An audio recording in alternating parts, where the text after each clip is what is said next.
So we will know really any time now, probably within the next week, who Joe Biden is picking for his VP nominee. A lot of insiders are saying that the top two at this point are Kamala Harris and Susan Rice, neither of whom is the left going to be excited about. But a lot of insiders are actually giving the edge to Susan Rice now, which is something that I've actually been arguing here for a while because they work together. Biden prizes this like loyalty and this sort of personal fit and personal rapport thing above really virtually everything else. Also sort of ideological centrism, which is justifiably causing a lot of the Bernie left to be very upset about this potential pick. The Washington Post has a write-up of this. This is Dave Weigel's The Trailer. The left worries about a hawk as VP, that hawk being Susan Rice. They have a quote here that says, Susan E. Rice would be a travesty if she were chosen to be his VP candidate or for any position in the cabinet. This is from a California delegate for Sanders, who's distributed a letter urging Biden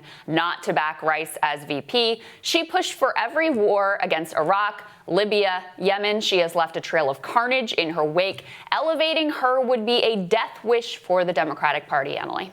Yeah, so this is interesting because it's different than what we typically see with VP picks. If it is Susan Rice, Biden is not trying to balance the ticket out and make an overture to the left. He's actually just reconfirming that, well, this is the ticket of the sort of like neoliberal Democrats. Yeah, let's just go back to the Obama era ticket. Exactly, which is what's so interesting about it. Like, obviously he has Obama people in his ear. He knows Susan Rice very well, so you can see on paper why it makes sense. But then on paper, in terms of campaign strategy, this is not the thing that's going to make Bernie people get off their couches in some of those Rust Belt states and go vote. This is the opposite. This is one of those things that makes them feel like they're being betrayed again by the party, and the party has no interest in reaching out to them. Yeah, that's right. I mean, on domestic policy, she's really a blank slate. But you have to think about when you are in the vice presidential position, when you are in those rooms, where does the president have the most unilateral power? And of course, it's on foreign policy. Her record there, not just the Obama administration, but we were talking before the segment, over the course of her career has been very clear, very consistent, very ideological, and very bad. She was also involved in the disastrous decision during the Clinton administration not to prevent genocide in Rwanda. So on the wrong side of that, pushed for every bad conflict that the Obama administration got themselves into over the course of their 8 years. And this is also one of those like horseshoe theory of politics things because the right also absolutely despises Susan Rice. So while it's demotivating for a lot of the left on the Democratic side, I have to think it's actually motivating in a bad way for the right. It is absolutely motivating for the right because like Benghazi, the word Benghazi alone still actually has the power to electrify the Republican base, believe it or not. So Biden is opening up a can of worms with that pick in general. She's also very representative of the Obama administration, which still, there's actually a great piece in the Week this week about why Obama in particular still it just rankles Republicans so deeply. And so to put someone up on the ticket that symbolizes that administration, it's another thing that you're totally right. As a conservative, I can say that's, if anything, that motivates Republicans to go out and vote Trump. Yeah, I think it's also a sign. Look, the Biden people have talked a somewhat good game about like, oh, he gets it. He's going to be progressive. It's going to be the most progressive administration since FDR.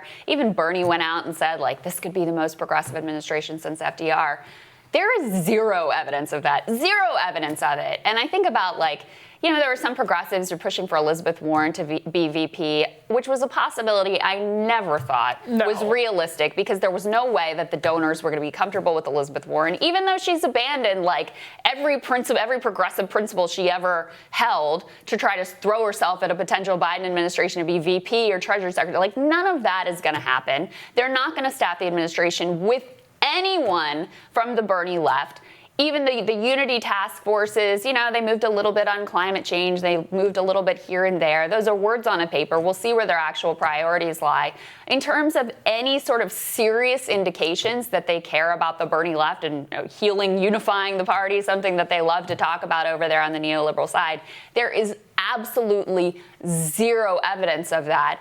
And look, I think it comes from a place of sort of arrogance. They won the Democratic primary without needing the Bernie left, with like explicitly sticking their, thumb in the face of the Bernie left. They're up in the polls without having done anything to reach out to that side of the party because Donald Trump is so bad that a lot of people are going to fall in line and ultimately vote for Joe. So I don't think that they feel any pressure to actually do anything substantive.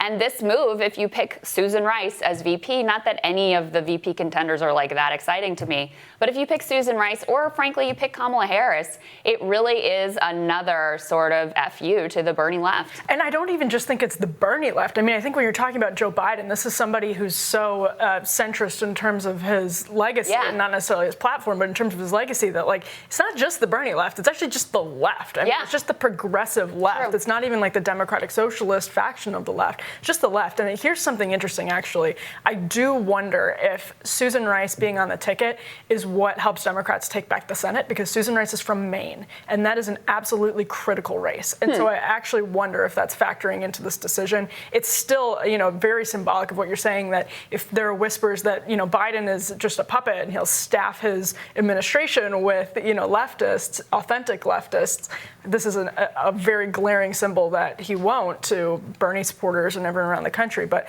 I actually wonder if that's part of the calculus here. Well, I also think she's never run for office. She's never won an election, and that's been held up as perhaps a negative. I think they may see that as a positive. Oh, yeah. Because then we have the foreign policy record, which is quite damning. But in terms of a lot of other domestic political issues, she's kind of a blank slate.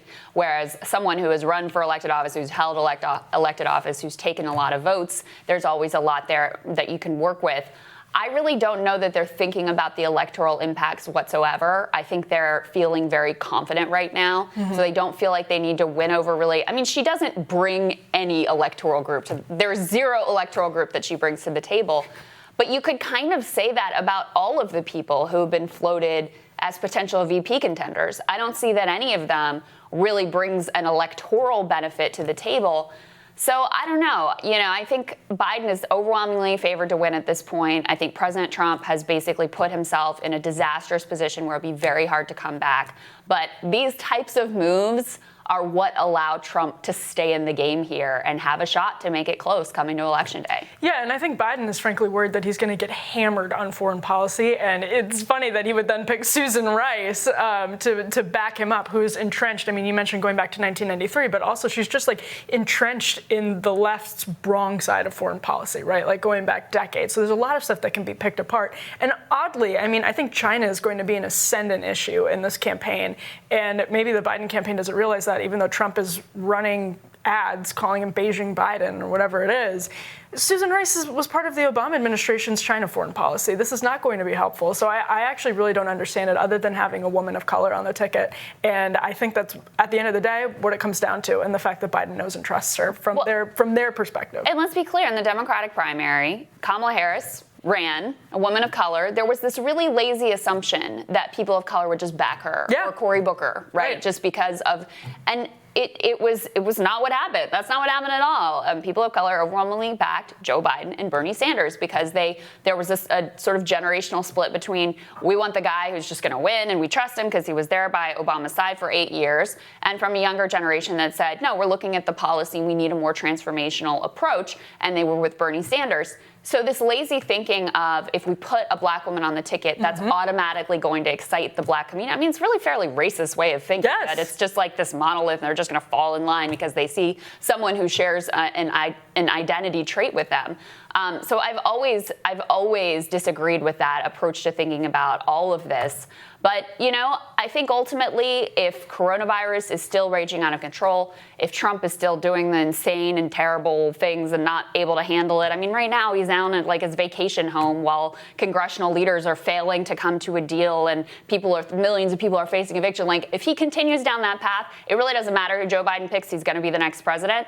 But that doesn't mean we have to like the choices that he is making right now. And also, they do sort of provide these little openings for Trump to potentially get back in this game. Yeah, I mean, vice presidential picks aren't always that consequential, or usually aren't that consequential, but it's also a question of what she can detract from the ticket. And I think that's what it comes down to here. And the Biden campaign doesn't really seem to understand that. Yes, indeed. All right, we'll have more Rising for you after this.